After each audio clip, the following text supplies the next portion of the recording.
We have a crisis in the world, tremendous crisis, and also crisis in our consciousness, in us. I see the urgency of change, radical revolution, mutation in the mind. I see it. It is necessary.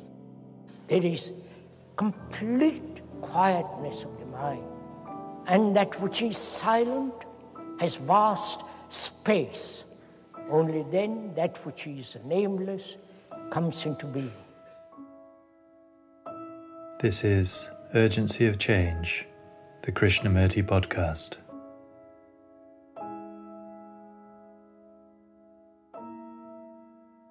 Hello and welcome to episode 34 of Urgency of Change. This week's episode is Krishnamurti in conversation with Pupul Jayakar, entitled Living with Death. Next week's episode is a conversation with Asit Shanmal on thought and intelligence. This is a podcast from Krishnamurti Foundation Trust. Please see our official YouTube channel for hundreds of video and audio recordings of full talks and carefully chosen extracts. We are a non-profit charity and rely on your support to continue to preserve and make Krishnamurti's work available. If you enjoy our podcast, please consider leaving a review. Pupul Jayakar was a trustee of the Krishnamurti Foundation India and for decades was a friend of Krishnamurti's. She helped publish many of his books in India, along with writing a biography which was published soon after his death. Her other books include The Earth Mother, The Buddha, and God is Not a Full Stop. This conversation from 1982 looks at ending and death. What is ending? The mind cannot enter into a totally new dimension if there is a shadow of memory. If the movement of thought ends, consciousness as we know it is not. Thought is the enemy of compassion. What significance has death? Have we seen the meaning of death?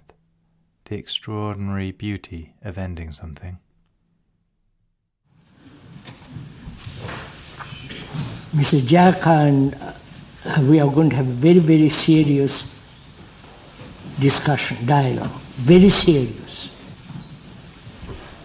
And if you don't understand or if you get bored, go out quietly, right? Nobody else. Don't stay if you're bored.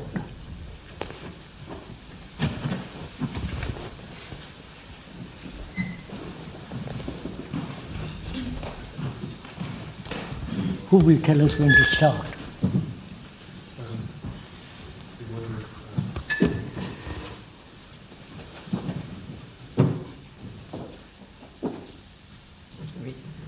You want us to start? Yes, please.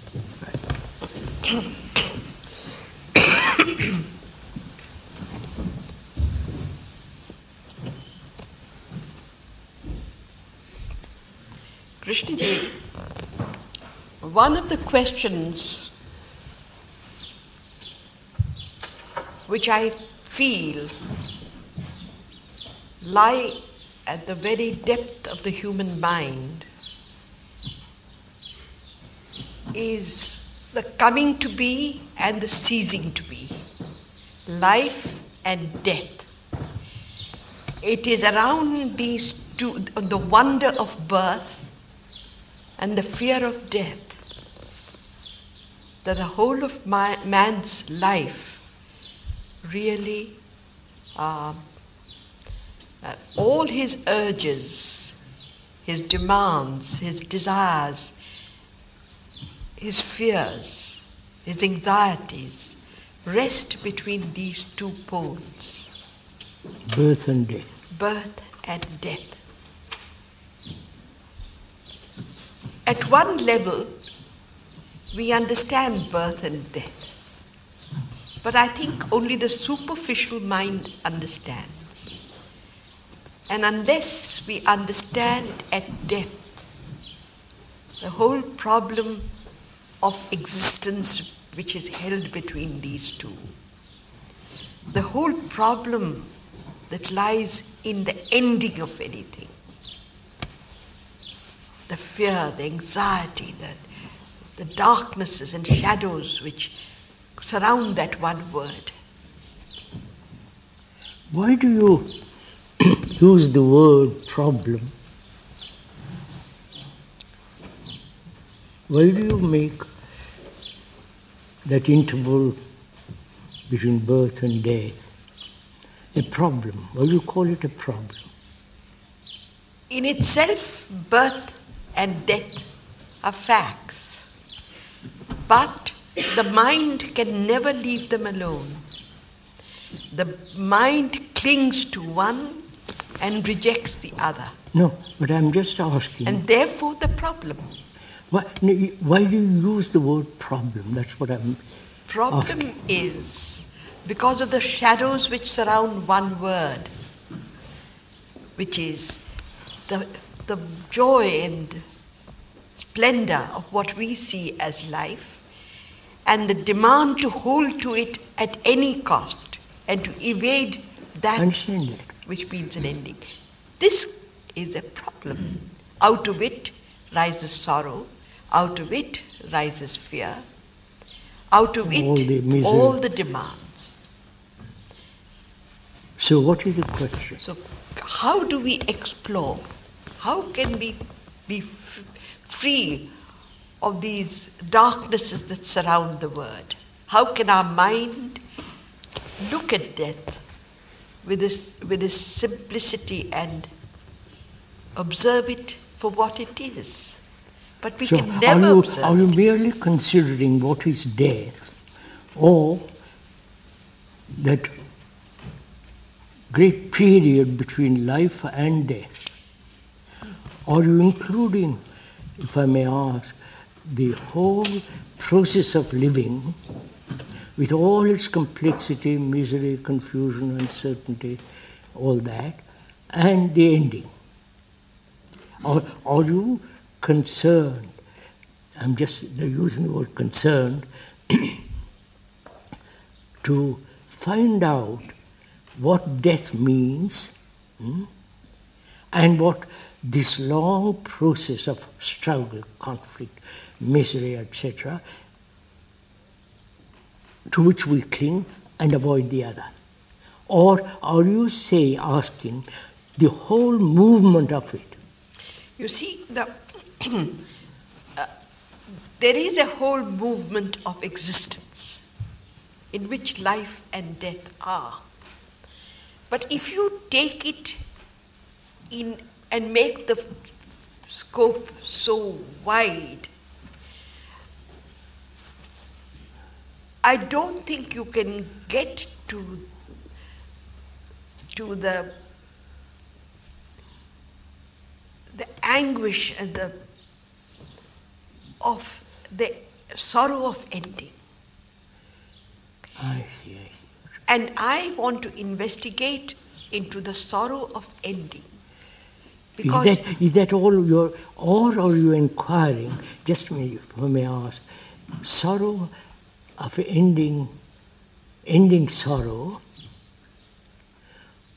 or are you inquiring into the whole process of living, dying, in which is included sorrow, fear, and all the rest of it? In that one sentence, I feel what you say is correct. It is the whole movement of living and dying, which is existence. You talk of the ending of sorrow. Yes. The ending of sorrow. I talk of that fear and anguish, which is the sorrow of ending. Quite. You see, the two are slightly different. Yes, I understand. Sorrow of ending. There is a sorrow, such anguish of something which is and something ceasing to be. Something which is so marvelous, beautiful, fills one's life. And the knowledge which lurks behind, that must end. Now, what is ending? What do you mean ending? What is ending? Ending is then that which is ceases to be available to our senses. That which exists, sustains, ceases to be eternally.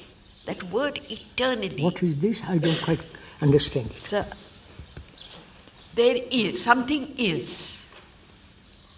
And in the very nature of its isness, the ending of that, the disappearance of that for eternity. The word eternity. Why do you use that word eternity? Because there is an absoluteness in it. The ending. In an ending.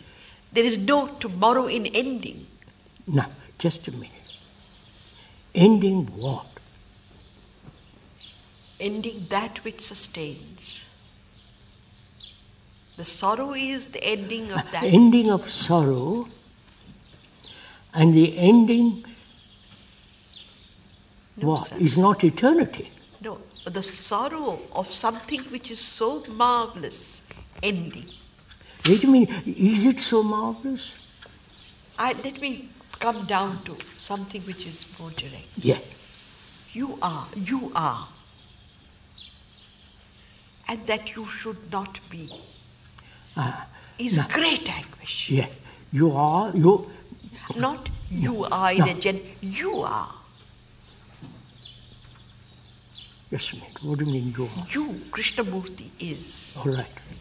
And in that word, in that statement itself, is the tremendous anguish of Krishnamurti ceasing to be. I understand. Now, are you the anguish of K ending, or K in himself ending?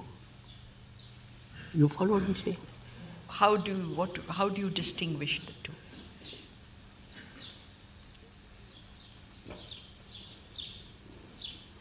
Death is inevitable to this person, right? Yeah. Coming to, he's going to end someday. Yeah. To him, it doesn't matter. Yes. There's no fear, no anguish, no. He said so. But you look at that person and say, oh my God, he's going to die. Yes. So if I may use that word anguish as you use the word, is your anguish. It's my anguish. Yeah. Now why? Isn't it? Why should it be? Why should then? It is. No, don't. Why do you ask why? No, I want to know why someone dies, whatever he is, beautiful, ugly, all that human existence contained in that person, and he dies, which is inevitable. And I look at that person, I've lived with that person, I love that person. And that person dies. I am in anguish. Right? Yes. Why? Why am I in a terrible state, anguish, tears, desperate loneliness? Why am I in sorrow? We are not discussing this intellectually. No. No, I'm talking about much more seriously. Why should I've lost that person. It's been dear to me, companion, all the rest of it. And here comes to an end. I think it's really important to understand the ending. The ending. Because there is something totally new when there is an ending to everything. No, that is why I asked You cannot ask the why of it. No, why is merely put as a Because inquiry. no, but isn't it inevitable? He that was the perfume of my existence. Yes.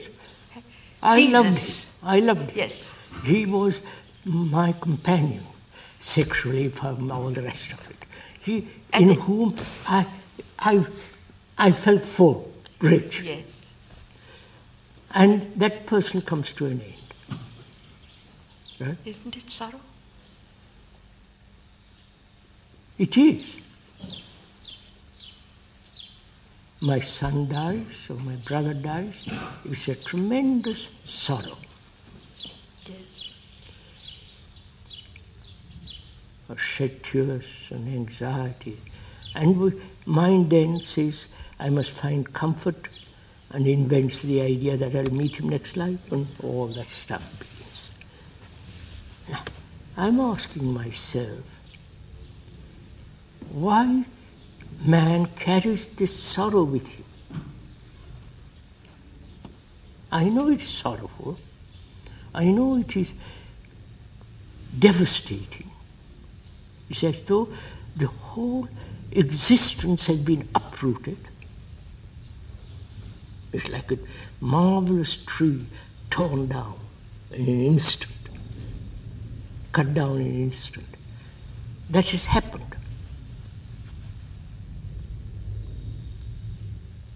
I think I'm in sorrow because I've never really understood deeply what is ending. I've lived 40, 58 years. During those periods, I have never realized the meaning of ending. Yeah, I understand. The ending. Putting an end to something which I hold dear.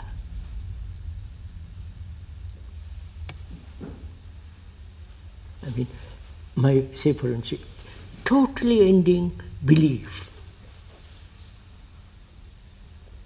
Totally ending attachment. The ending of it, not the ending of it in order to continue in another direction.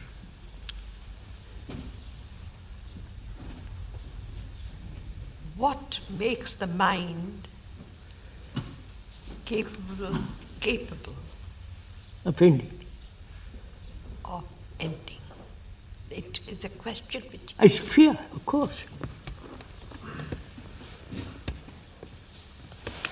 For example, I'm just saying a very ordinary example, which is common to all of us.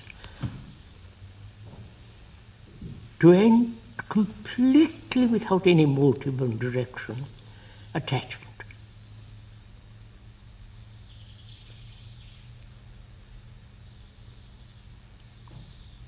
With all its complexity, with all its implications,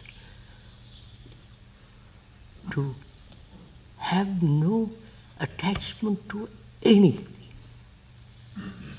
to your experience, to your memory, to your knowledge. That's what's going to happen when death comes.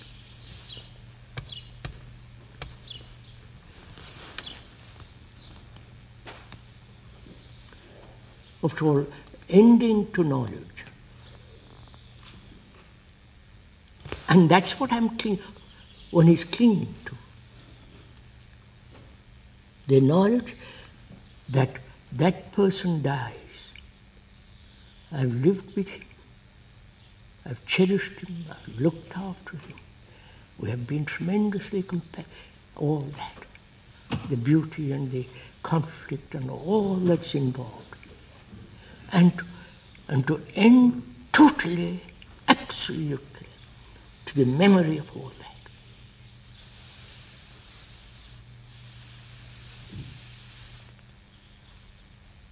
That is death, right? That's what's going to happen. when my son, brother, wife, husband dies, mother.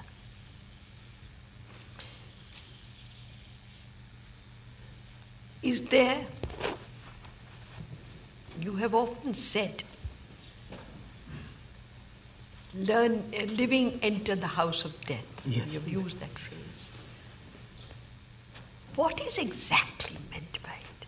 Yes, I have done it. Now, what is meant by it? Meant by that, to invite death while living. Not commit suicide, I'm not talking, or take a pill and exit. I'm talking of ending.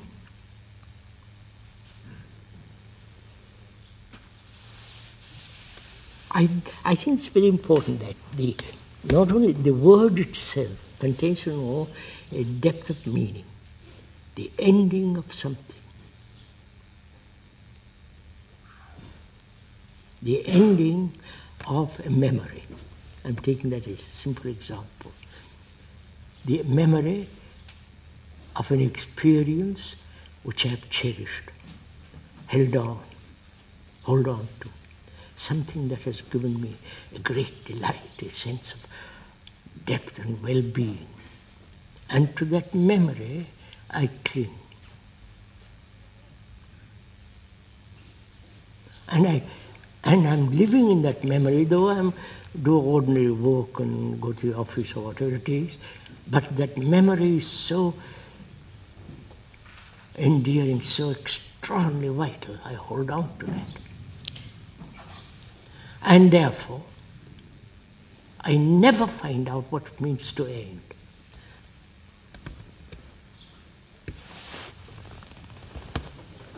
I think there is a great deal in that, at least I feel, the great deal in the sense of ending every day, everything that you have psychologically gathered. So, attachment, you can end. That is the end. That is death. That is not death. What would you call death? The organism coming to an end? Death, or the image that I have built about you? you see, when you reduce it to that, I will say the image which you have built about you. But it is much more than that. Oh, what is much more than that? There is, of course, much more than that, but I've just inquired into it. Much more than that. That is, I've lived with you, cherished you, and all the rest of it. And the image of you is deeply rooted in me. Yes. And I'm not talking about it. You die. And that image gathers greater strength. Naturally. Yes. I put flowers to it, give poetic words to it and all that. But it's the image that is living. And I'm talking about the ending of that image. Sir, because the mind cannot enter into a totally new dimension if there is a shadow of memory of anything.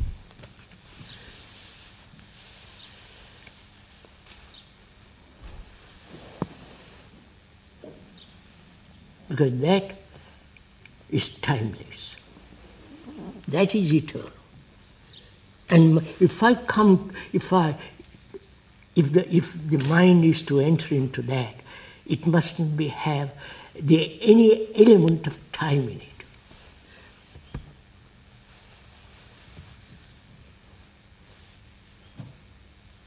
I think this is logical, rational, and what is it we object to? but life is not it's not lived No, of course not. on the logical and rational. Of course not, it's not. Life is, logic and rational. Of course, it's not. But What the ending of everything that you have gathered psychologically, which is time, and to understand that which is everlasting without time, mind must be free of all that. That's all I'm saying. And therefore there must be ending.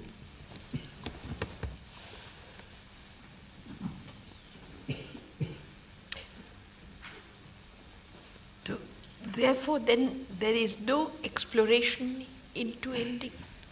Oh, yes. What is the exploration into ending? No, what is ending? Putting this ending to continuity. That is really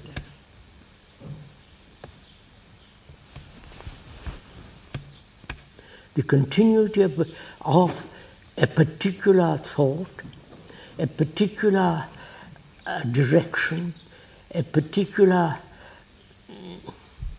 desire.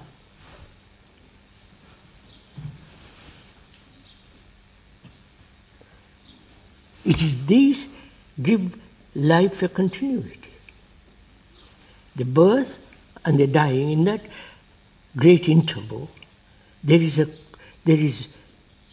a deep continuity, like a river. The volume of water makes the river marvelous. So, that like the Ganga, like the Rhine and so on, the great rivers of the world, the Amazon and so on. But we live on the surface of this vast river of our life. And to see the beauty of that, and we cannot see it if we are always on the surface. And the ending of it is the continuity of the surface. I don't know what. Ending of it is the continuity of the surface? No. No. The ending of it is the ending of the the surface. Ending of the surface.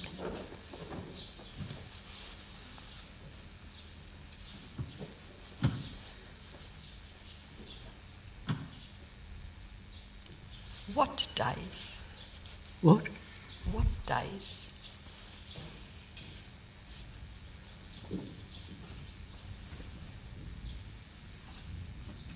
All that I have accumulated, both outwardly and inwardly.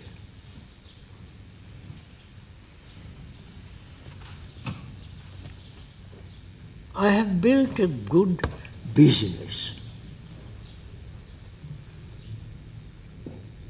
which bring me a lot of money, a good taste, nice house, a nice wife, children, beautiful garden.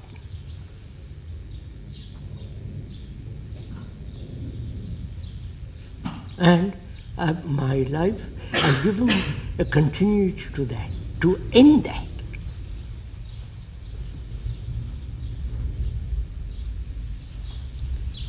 So may I, if you don't mind if I explore a little. You mean to tell me, with the death of the body of Krishnamurti, the consciousness of Krishnamurti will end? Please, I'm giving the great deal of weight in this. Yeah, there are two things you have said, the consciousness of K and the ending of the body. Ending of the body. The body will end, yes. That is obvious. Yes. You say time, accident, disease and so on, that will end. So what is the consciousness of that person? This enormous, unending, abounding compassion. Yeah. Suppose I take Let's that, put it in that words. Yeah. I wouldn't call that consciousness. I'm using the word consciousness because it is associated with the body of Krishnamurti.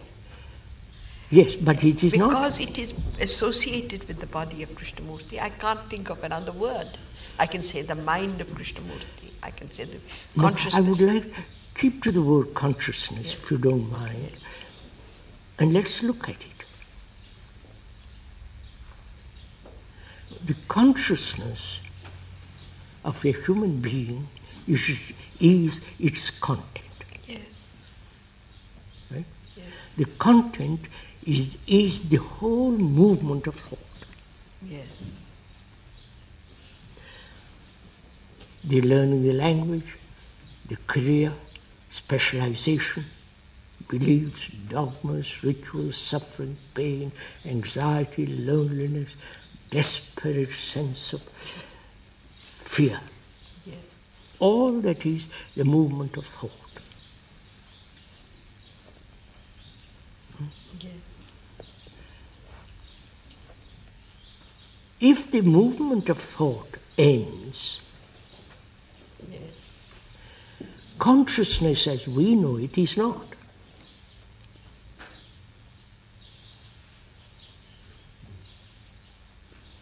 But thought as a movement in consciousness as we know it does not exist in the mind of Krishnamurti. Let me say it. Yet there is a state of being which manifests itself when I am in contact with him, or when it manifests itself. No. Therefore, whether you don't reduce it to thought. No, one is very careful in pointing out something. Consciousness as we know it is the movement of thought. Yes. Ugly, noble, Yes, all yes, that. yes. It's movement of thought. Yes. It's movement of time. Yes. Yes, I see See that very clearly. Yes. That is, the human consciousness as we know it is that. Yes.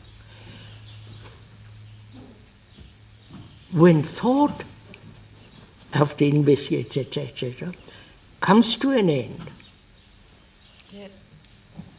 not in the material world, when psychological world, thought comes to an end.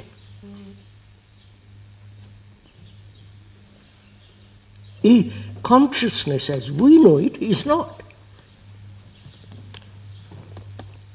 So you can use any other word. Well, I'm sticking to that But word. there is a state of being which manifests itself as Krishnamurti. Yes, yes. Now, yeah. What word shall I use? No, you can't. You're perfectly right. I'm not asking we should change words. But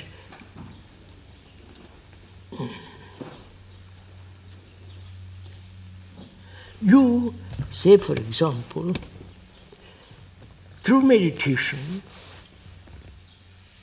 in the real meditation, not the phony stuff that's going on in the world, the real meditation, you've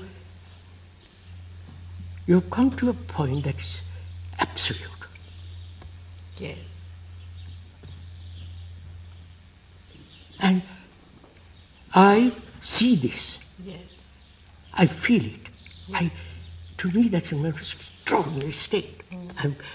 The contact through you, I feel this immensely.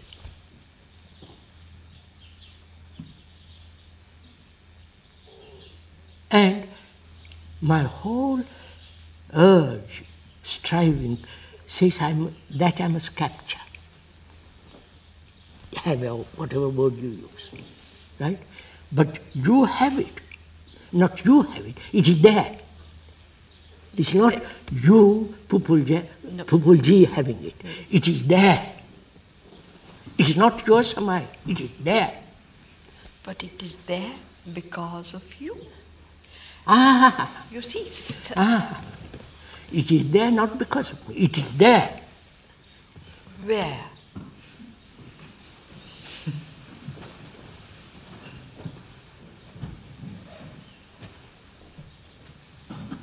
All right. It has no place.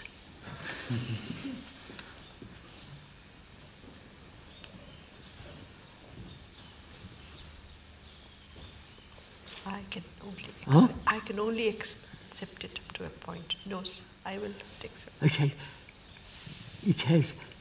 First of all, it's not yours or mine. Right? I only know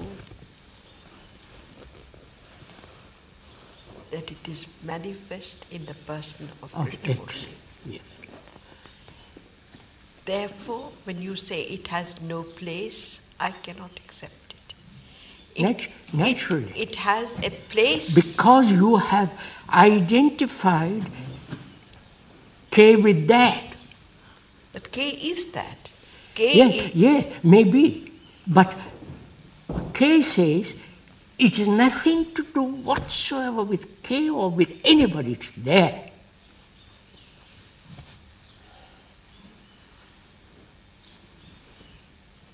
Beauty is not yours or mine. It's there. In the tree.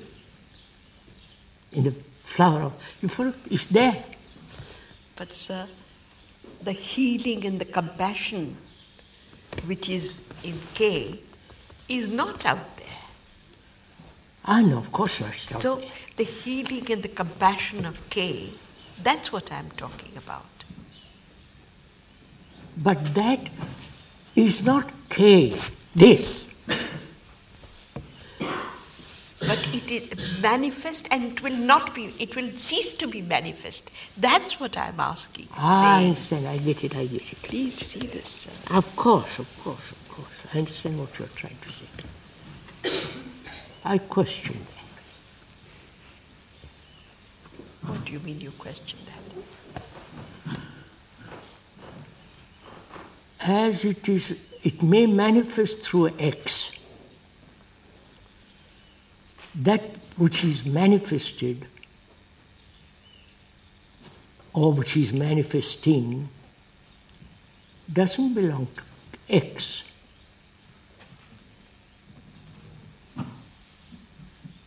May not belong to. It has nothing to do with K, X. I'm prepared to accept that also, that it does not belong to K. But K and that are inseparable. Yes, all right. But you see, when you identify that with the person, I can't. Not separate. You see, we are entering into a very delicate thing. Yes, that's what I want to go slowly into it. Right. You see,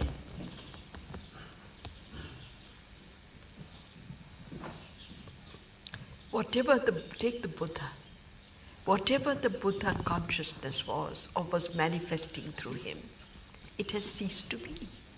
Huh? It has ceased to be in terms of manifestation. I question it. I doubt if it had not. Let's be very careful. You say, let's talk about the Buddha much rather than. You say the consciousness of that person, Buddha, ceased when he passed away, right? It manifested through him. It manifested through him, yes. And he was that. He was that, yes. And when he died, you say that disappeared. No, I don't. I have no knowledge of saying that it disappeared. I only say it could no longer be contacted. See this, Krishnaji? Naturally not. Why do you say naturally not?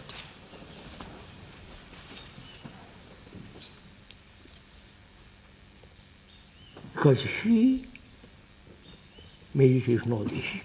He was illumined, and therefore he came to it. Yes, yes. Yes. Therefore he and that were, yes. There was no division. Yes. His disciples said, my God, he's dead. Yes. And with his death, that whole thing is over. It's over. I say it's not.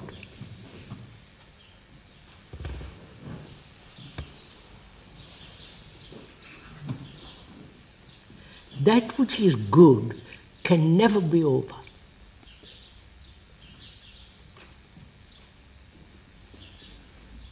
As evil, you can use that word without too much darkness involved in that word, evil continues in the world. Right? That evil is totally different from that which is good. So, the good manifests upon the good will always exist, has always existed, as not the opposite of it. The evil in itself has continued. But we are moving away, sir. I know. Slightly we are I'm moving not quite away. sure. Doesn't matter. Go ahead.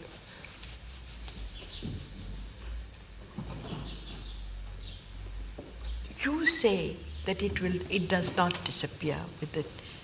Good can never disappear. I'm talking of that great illumined compassion and healing. But now I can contact it. Yes, but you can contact it even if that person is not.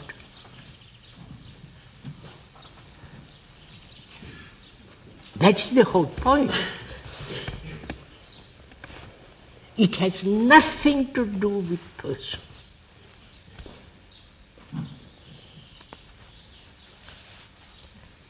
What you say about being a light to yourself, is it involved with the contacting of that without a person?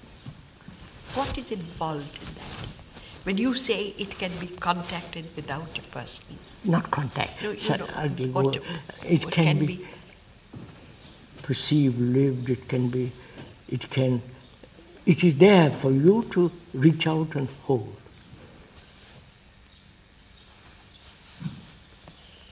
And to reach out and to receive it, you must know the thought as consciousness, which we know, has come to an end.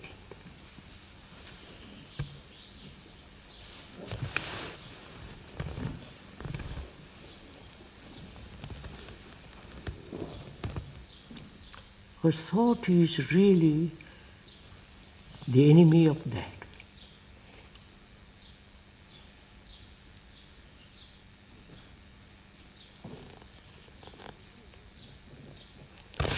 Thought is the enemy of compassion, obviously. Right?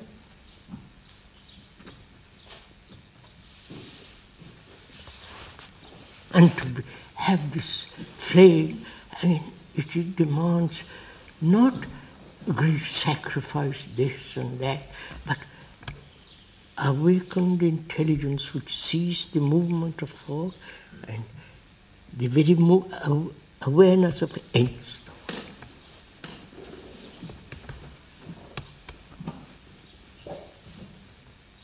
That's meditation. That's what real meditation is. Right? What significance then has death? None.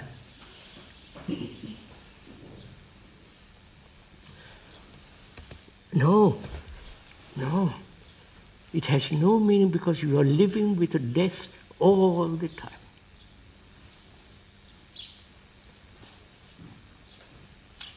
Because you are ending everything all the time. I don't think we see the importance or the beauty of ending. We see the continuity with its waves of beauty and with its all this superficiality. I drive away tomorrow. Do I cut myself completely from you? No, not from me. You cut yourself away from that eternity, with all its compassion and so on.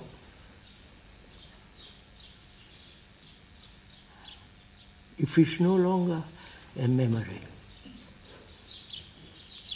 Listen. That's simple, isn't it? I meet you, I meet the Buddha. I've listened to him very greatly. It has made a tremendous impression in me. The whole truth of what he said is abiding. And he goes away.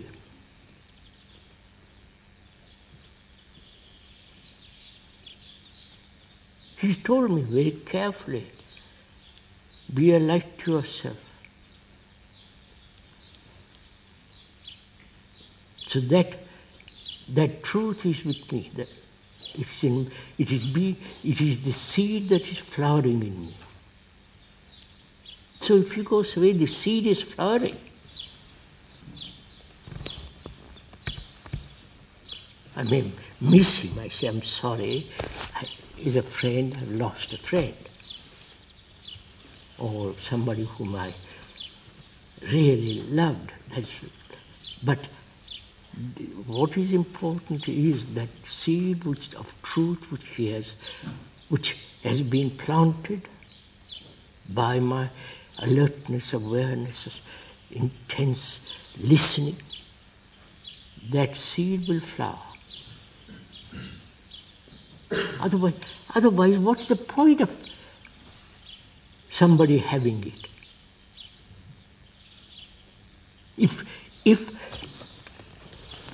X has this extraordinary illumination, can use that word, this sense of immensely compassion, love, and all of that. If it's only that person has it, and he dies, what?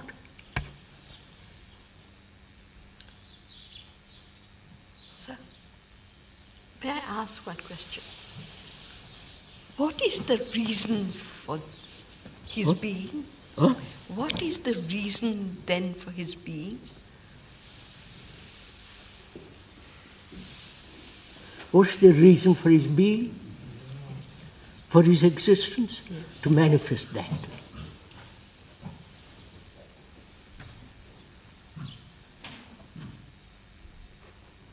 To be embodiment of that. To be, all that. Why should there be any reason?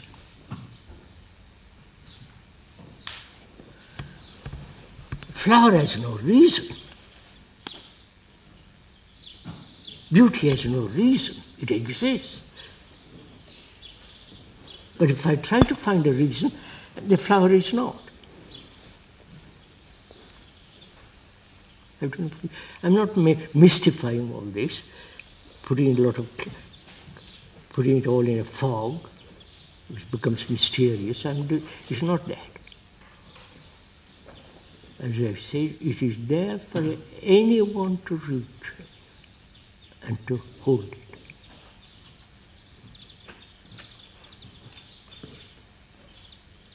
And so death, Pupulji, is something like birth, which is must be extraordinary event to the mother and perhaps to the father. But the birth and death are so far apart. You follow? And all the travail of that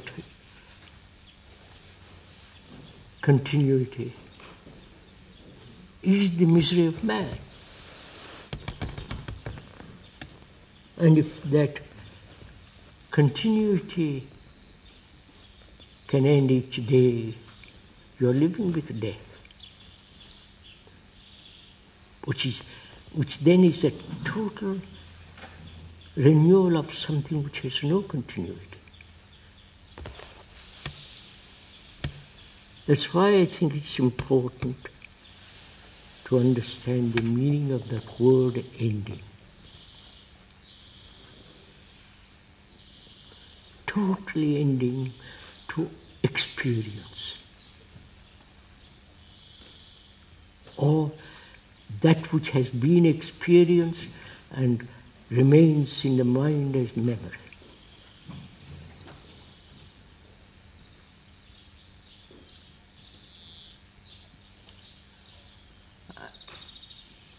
Could we go, got some more time, could we go into the question whether a human being can live, apart from physical knowledge, driving a car, writing a letter and so on, all that knowledge, can he live without time and knowledge?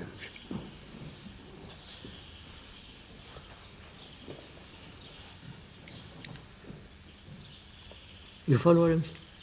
No, but isn't what we said so far, that is living with ending, in the very nature of this question? Yes. That's why I brought it in. That is, if when the mind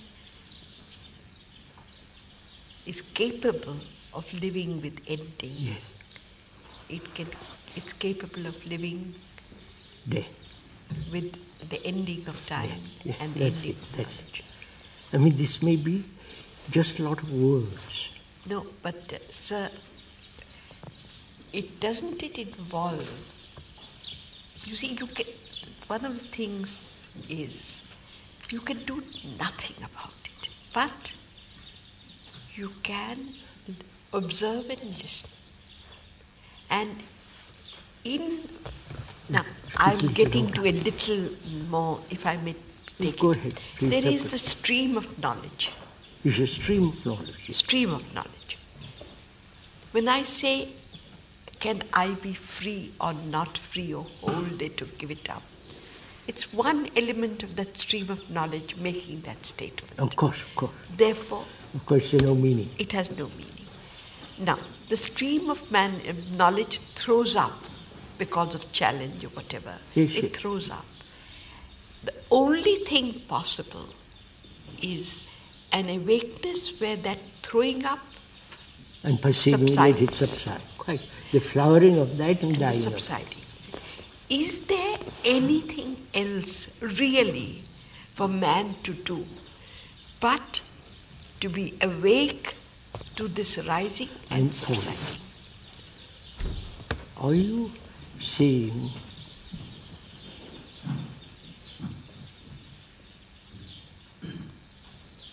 to really understand, to have that goodness, let's call it for the moment, you can't do anything? Is that what you're saying? Can't do it. I'm not entirely sure of that. That's what I want. Tell me. Isn't that rather ultimate statement? I cannot do anything. No, sir. Either I can do. Let's find out. No, you see, either I can do, then the next question has to be, what can I do? Understand?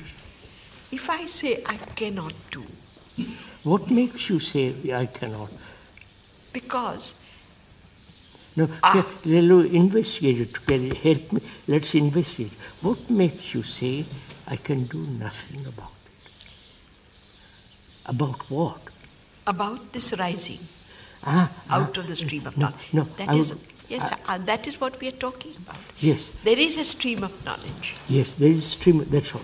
Either I am a separate entity to that stream of knowledge. Which you are not.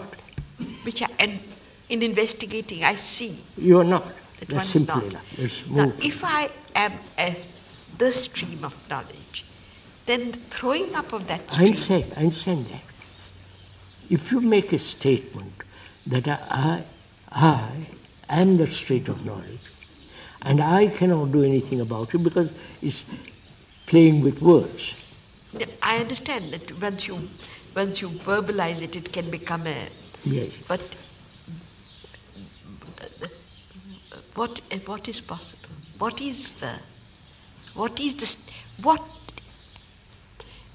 the state of mind? That's better. What is the state of mind? That is so sensitive that it is sensitive to the rising as well as the ending. You see, there has why to... do you use, if it is sensitive, it's never arising, nor ending. So, that's why I must be a little careful about it. That is why I say, we don't know that state. I really don't know that state, where it is so sensitive that there is no arising. The fact is there is arising. Arising. Just a minute. Can't you do something about the arising? Not in the try to change it, try to modify it or rationalize, escape or all that. Can you not see the arising of anger and be aware of that? Let it flower and end. I'm using the word flower in the sense not get violent about it, hit somebody. See anger arising. See it needs a violent expression of that anger, and watch the whole movement of that anger. Let it flower. As it flowers, it dies, like a flower. In the morning it's born and dies in the evening. This I've never understood. That's what... Now, the mind which is capable of observing, how does anger arise at all? No. You see, how can it observe an arising? It may be that the mind has not understood the whole movement of violence. No, but I want to ask you, this is something which has always puzzled me. Right. How does one observe without the observer? Now you're introducing something. Because otherwise... Of course. You're caught. Of course. To observe with the observer. Of course. I'm talking generally of a human mind which has separated itself as the observer and the observed. Yeah, then you can observe the anger arising. So what happens? The mind can do something. Yes, you can observe anger arising. You can watch its manifestations and not interfere with the manifestations. And then let it subside. Yes, subside. That you can do. Yes, that's all I'm talking about. That can be done. And that is what the mind, a mind which we call awake, that is what the mind does. Yeah. That's all I'm saying. It can do something. You follow? Not say I can't do anything. The mind that says I cannot do anything is motionless. Right?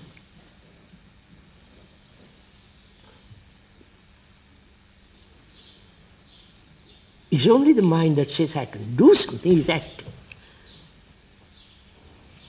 It's only the mind that says I cannot do anything, therefore it's absolutely quiet. But that is, you follow? It's like asking a schoolboy, say, be quiet.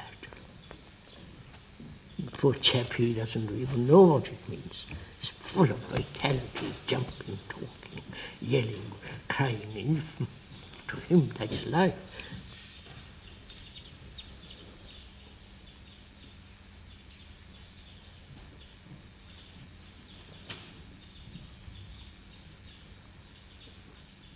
So have we in this dialogue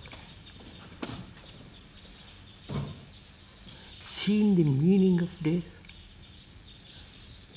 The extraordinary beauty of ending something.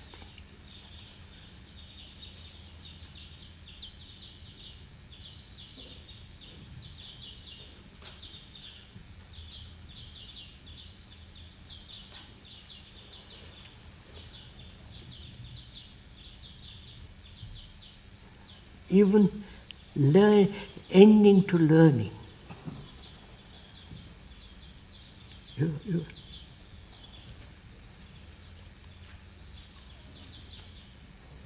Ending the demand for experience.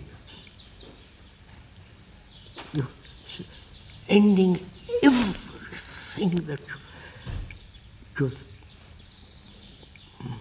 been struggling, wanting, holding.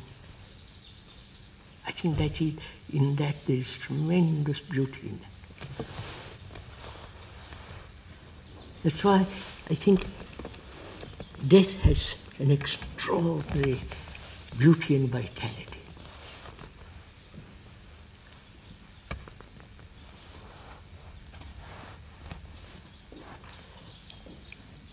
How does... Do you think there can be a learning of the mind, in the mind, to face an ultimate death? What?